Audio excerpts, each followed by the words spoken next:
melody, or it can be 2 and even 3-part polyphony. So you're going, well, that's suitably vague.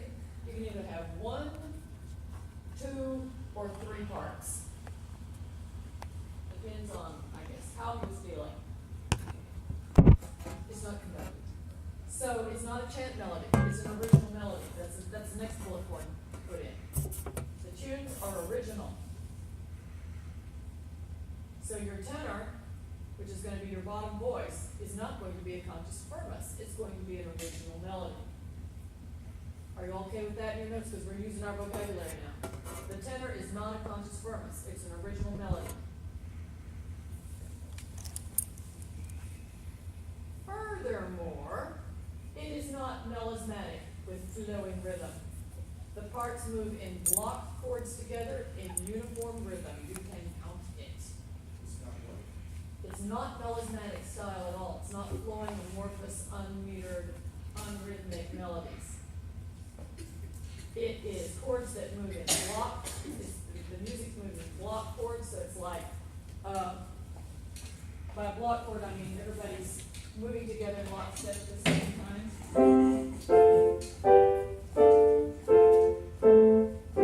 That kind of thing. So you don't have a lot of free-flowing polyphony where one part's really moving and the other part's holding still. Nope, we're all moving together.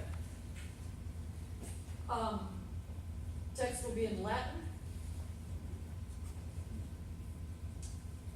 And everybody's singing the same text.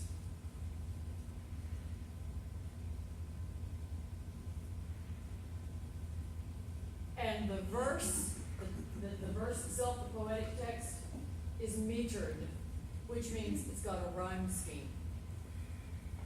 So you take a rhyming poem and set it to music with a very definitive and easily heard melody. And as you can see, this gives the composer an opportunity to create a piece totally from scratch, because there ain't nothing from the oral tradition of the chant repertoire in conductus. This is totally original and new all the way through. And you've got one on your listening list that I'm going to play for you right now, because I think that this will be the first thing we've heard so far that even remotely begins to approximate modern music. Daniel. Did people found it on this? No, they didn't. And again, sort of from our perspective, knowing what we know about rules, you'd think, well, this would be burned at the stake or, chastised or disciplined or removed from a position, but not at all. Because what you have to remember is, where is this music coming from? It's coming from people that are already priests. They're well integrated into a religious establishment. They've got big reputations. These are changes and developments that are coming from the authority itself. Yeah. So they did not shut it down. And the text material in conductus tends to be sacred. It is possible to have non-religious texts, but almost always conductus is regarded as some kind of sacred text set to music. So if you want to be like a musician back then, you have to be like part of the church or something? You did, unless you were a troubadour or a trouvère, which is what Brad's going to talk to us about. And those are the guys that were the secular musicians that had the bulk of their repertoire based around love poetry and the ideals of chivalry, and played usually some kind of little lute-like instrument and sang to go with it. And by the time you get to, it's not so much a phenomenon of it is kind of like the 1200s and into the 1300s. That's beginning to really bloom and to have a kind of fluorescence of its own. So this late Notre Dame period that we're talking about, and what Bradley's going to speak to us about in here at secular music, we're on the same timeline there. But the idea of being a professional musician, that was not really regarded as much of a career choice. That if you were a priest who was also a musician, it's really like the church was your first avocation and then came music. Gotcha. All right, let's hear this. So you said that this did not revolve around the Kansas furnace. No. But it was religious and spiritual. Yes. Yes. And the bottom voice is still going to be called the tenor. Right. It's just that doesn't necessarily mean any more that it's a plain chant. Low sweet, low sweet, low weak.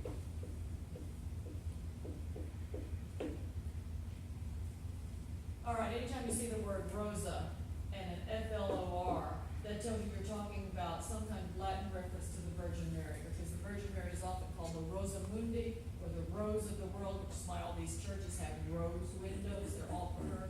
So this text basically says that, the rose flowered from the source, and it's a Latin text in course documents. On Blackboard, I have this poem printed out for you in Latin, with an English translation, so that you can see what the words are and read all about it. So this little piece of conductus, and we don't know if this is Perotan or not, he didn't put his name on it, but it's very much in what would have been the Perotan style, is two-part polyphony, so this is it's not monophonic, nor is it for 3 parts, but it's 2-part, and it's very clearly in the rhythm of 6/8, 1, 2, 3, 4, 5, 6, 1, 2, 3, 4, 5, 6, which, even though you feel it as a big 1, 2, is still that medieval preference for 3, because you do the 1, 2, 3, 1, 2, 3, 1, 2, 3, over and over again. It's a real sweet little piece. Let's see, we were in Africa. Now let's go to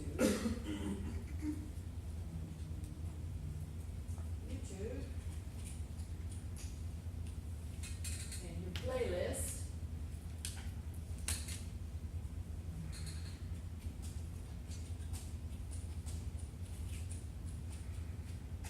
Yep. And here we go. And there we are. Allow, always allow forever. This would, allow the river doesn't do me much good, does it? And then what? F flat.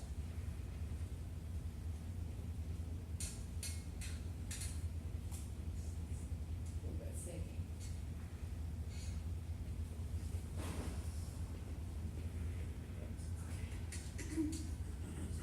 No, That sound is off. it's the sound off. See. Ah, goodness, I think this is how exhausting for you.